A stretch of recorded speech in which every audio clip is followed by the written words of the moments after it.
It's a really big world out there. So in this video, we're going to talk about how to segment a B2B market so you know exactly where to focus.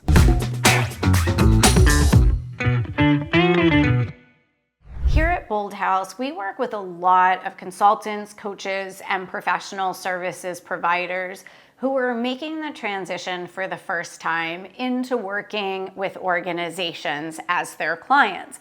For some folks, they've been in business for a few years or many years, but have always worked with individual clients, whether that's a solopreneur or even leaders who are employed inside of organizations, but who are, let's say, hiring an executive coach out of their own pocket, or with folks who they used to be employed in corporate, but recently became what we call a corporate escapee, starting their business for the first time. And they want to work with organizations, whether mid-market companies, nonprofits, big corporates, higher education, and they're very excited to start going in this direction. But sometimes they get nervous about the idea of taking on the entire marketplace, or nervous about the idea of, I'm just a small business, Angelique, it's just me, or it's just me and a handful of team members. How could I possibly work with an organization like Delta, or LinkedIn, or Coca-Cola, or McDonald's? And even though I say we have clients who do this all day, every day, along with working with organizations that are a few hundred employees to a few thousand employees, when you're just getting started, it can feel a bit overwhelming. And that's why looking at market segmentation can be so valuable, because it helps you take this big, huge marketplace and make it so much smaller so that you really can wrap your arms around it, wrap your brain around it, and see it for the smaller chunks that it is. And I'll tell you, it's interesting because even huge companies, even massive companies, the Fortune 1000, the Global 2000, even they look at market segmentation. They don't work with everyone everywhere. Those companies with their hundreds of thousands of employees and trillions of dollars in available budget, they still focus on breaking the marketplace down into manageable chunks. So if they have to do it at their size, you definitely have to have it segment it down as a boutique services firm. So let's take a look at ways to do that. And there are 3 easy ways to segment. The first way you can segment the marketplace is by what's called industry verticals. The marketplace has all sorts of industries out there in terms of, we'll give some more examples of this in a second, but hospitality, telecommunications, electronics, food and beverage. Those are called industry verticals. That's one way to segment. Another way to segment is by organization size. So what size organization are you focused on? And then additionally, you can segment by departments or by business units. So those are 3 different ways you can break the marketplace down. Let's take a look really quickly at the industry verticals. Industry verticals are things like consumer products, hospitality, telecommunications, chemical, defense, food and beverage, technology. Essentially, all the companies within that vertical essentially do the same thing. They produce the same types of products, or they produce the same types of services. That's all an industry vertical is. Everyone inside that industry is producing the same type of what's it. The next way you can break up the marketplace, like I said, is by organizational size. And I'm going to share with you how Gartner breaks up size, because different organizations classify, big companies versus mid-market differently. So today, just for the sake of this video, we're going to focus on what Gartner says. So Gartner classifies small businesses as anything under 100 employees. And that's a fine place to focus. Just know that organizations under 100 employees tend to have pretty tight budgets, and often the owners of those companies are still making decisions very much based on a personal decision. It does impact the owners oftentimes, depending on the purchases that are made. Not always, but a lot of times in any company that's under 100 employees will be an emotional based purchase from the owner of that company, and it can sometimes even affect that owner's withdrawals that they're able to make from the business. So it's somewhat of a hybrid between, is that a B2C or a B2B sale in many times. Gartner defines mid-market as 100 to 999 employees. The Mid-Market Alliance says mid-market is much bigger than that. So again, this is Gartner's numbers here. A mid-market is 100 to 999 employees. That is a fantastic place to play as a consultant, as a coach, as a professional services provider. Large companies, Gartner considers anywhere from 1,000 to 4,999 employees, and Gartner considers enterprise organizations anything with 5,000 or more employees in the organization. So you could focus, one way to segment the market is to say, I really want to focus on only working with enterprise clients, or I want to focus on working only with those mid-market companies that have between 100 and essentially 1,000 employees. By the way, most of the country's growth in the United States for GDP happens in that mid-market and large category. So companies between 100 employees to 5,000 employees produce a lot of growth in this country. They're also the ones that often get acquired by other companies or do the acquiring. I mention that because growth, especially fast-paced growth, can be a great place to focus because those companies have a lot of challenges. Growth is great, but boy, does it bring a lot of challenges inside of organizations. And then the next way that I said you can segment the market is either through corporate departments or business units. And I actually want to talk about those separately because a corporate department and a business unit are quite a bit different. Corporate departments are the departments in an organization that have responsibility for supporting the entire enterprise. And these departments are cost centers. Another way to say that is they are overhead to the organization. Human resources is a cost center. It supports the entire enterprise, but it's also an overhead expense to have an HR department. Corporate communications supports the entire enterprise, but it's overhead. It's a cost center to the organization.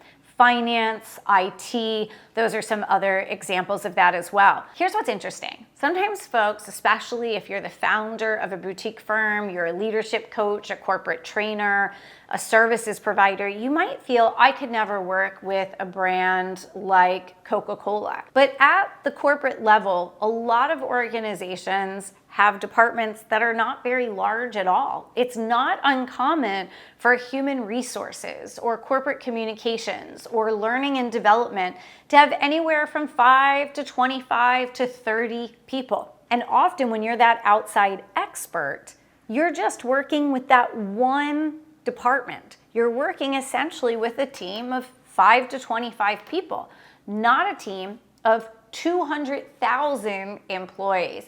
And so it becomes very manageable for a boutique firm to work with a big brand because you're just working with one department. Now, business units and divisions are a little bit different than those corporate overhead departments. The business units inside of companies are the parts of the company that make and sell the thing that company makes and sells. They're the ones who are making the widgets and the whatsits. So whatever the company is, whether it's 3M or Mercedes or a consulting company, because they still make and sell widgets, it just happens to be human capital. It happens to be the brain power of their consultants that they're selling. But those business units are where the things get made, produced, and delivered to the customers. That's a business unit and a division. And these are a company's profit centers because they're the ones that make the thing that the company sells and makes a profit on. So these are the profit centers inside of an organization. Now remember, in another video, I told you rule number 1 in business, according to Bold House, is follow the money. And notice I'm telling you that there are cost centers versus profit centers. And profit centers have a lot of the money and control because they're the ones that are doing the thing that makes money for the company. Now, typically, business units and divisions inside of a company, these profit centers, are divided up by either product type or customer type.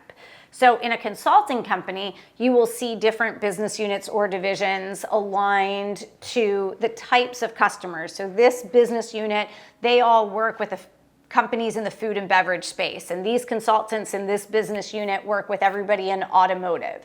If you look at a company like Swarovski, you will see that they have different types of products. A lot of people go to the mall, they see Swarovski there, they see all the jewelry, and they think that's all that that company does. When in fact, they have an entire division that makes crystals for in the manufacturing space because they're such strong materials. So you can have a product company that has all of these other divisions. Nestle, for example, makes products that no one would ever think of that are more in sort of a specialty medical type of a diet. I don't mean diet like losing weight. I mean those who have very specific nutritional needs. The Nestle Sciences side of the world, they're not making chocolate bars.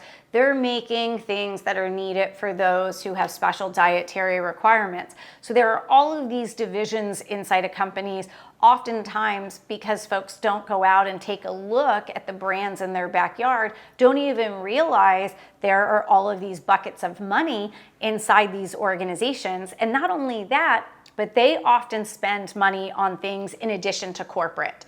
So let's say you're an executive vice president in charge of a line of business that manufactures these widgets. Well, yeah, you might get a little bit of budget from human resources or L&D in order to develop your leadership pipeline. But if your division has to double, triple, quadruple in size over the next 2 to 3 years, you might think to yourself as that executive vice president, you know what? I'm getting this much money from the corporate L&D office. I need to develop my pipeline in my division. I'm going to take some of our money, our bucket of cash that we have in our business unit, and I'm going to invest it in leadership development and culture transformation and internal communication. So it can live here as much as it can live up in the corporate space. One more important thing I want to share with you in this video is how work gets done inside of companies. Again, if you're a small business, you're a boutique firm, you might be really overwhelmed by the idea of working with a large organization and feel like you can't solve all of their problems with the resources that you have. It doesn't matter how big of a goal a company has. You could be Apple, you could be Amazon, you could be Google, Walmart, and have goals to improve your company culture or improve your impact on the environment or buy from more diverse suppliers.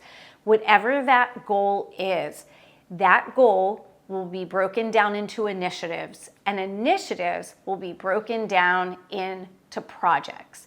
Every single thing, no matter how massive it is, gets broken down into bite-sized projects because that's how work gets done. Each project has clear timelines, named sponsors, owners, leaders who are responsible for that project, and allocated budget.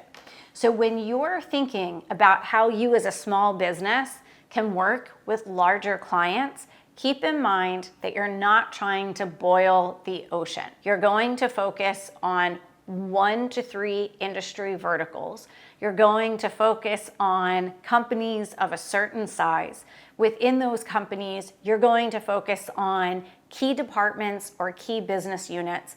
And then inside those departments and business units, everything that they want to do is going to happen in a project. And you'll be engaged to help with a project that typically will have 5 to 30 people involved intimately with that project. Not 500,000 people. When you think about it that way, everything becomes much more manageable and accessible. And that's why so many of our clients at Bold House are successful in working with organizations, even though they are micro business owners, because they're not boiling the ocean. They're working on projects where they can bring their expertise to bear in a way that has a meaningful, lasting impact on these organizations. So, some questions to ask. Which industries am I focusing on? What size organizations within that industry am I focusing on? Which departments or business units most align to my area of expertise? And what are the most common job titles of the decision makers in charge of those departments or business units, so that you know exactly which decision makers you need to get in front of and build relationships with. Once you know who you are targeting, the next step is to start building relationships and be visible with those leaders. And so I've dropped a link right below to another video I want you to go and watch now. It's called How to Market Successfully to B2B Buyers. And it's where we talk about getting in front of the very people that you've identified as your target market. Click on that link now and we'll connect there.